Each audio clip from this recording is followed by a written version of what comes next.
A stop work order has been issued at the worksite of the 17 workers living at Singapore's Westlite Woodlands dormitory. Most are from the marine sector. Melissa Goh joins us live from outside the dormitory. Mel, the multi-task force has released details of the situation at the dorm. Yes, so right now I'm standing in front of the dormitory, and it's possibly Singapore's largest COVID-19 cluster with a total of 18 COVID-19 positive cases. Movement in and out of the dorm now is strictly restricted. Now, this all started with a 35-year-old Bangladesh national who tested positive on Tuesday as part of rostered routine testing.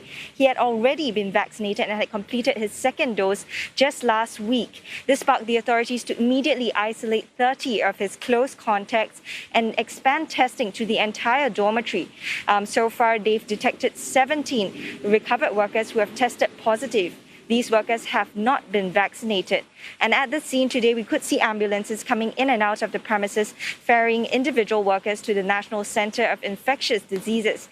And we understand that authorities and the experts there will be investigating whether or not these were cases of possible reinfection or whether they are just persistent shedders of their earlier infection. Now, as to why these 17 cases aren't included in the daily count, let's hear it from the authorities. The majority of them were actually recovered workers.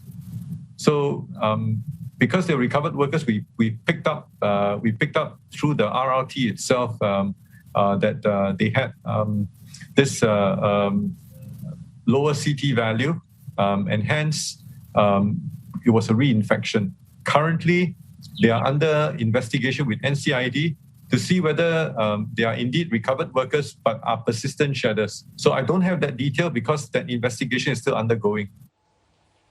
Mel, tell us what else happened at Westlite earlier today.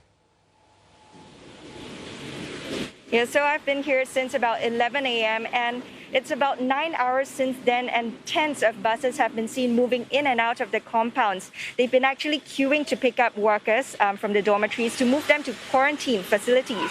The agenda is, according to a circular seen by CNA, to move about 1,100 residents from the affected block, Block A, into government quarantine facilities for 14 days quarantine. So for background, the dormitory has 2 blocks and can house a maximum of 4,000 workers, although it's not clear how many are actually staying at the dormitory right now. So the number of cases at the dorm is the largest in months, and all this is especially alarming as it reminds us of a familiar scenario in the past year. You know, the bulk of Singapore's more than 60,000 cases occurred in the dormitories, triggering a lockdown of the premises. Okay, many thanks for that, Melissa Goh speaking to us from outside the Westlite Woodlands dormitory.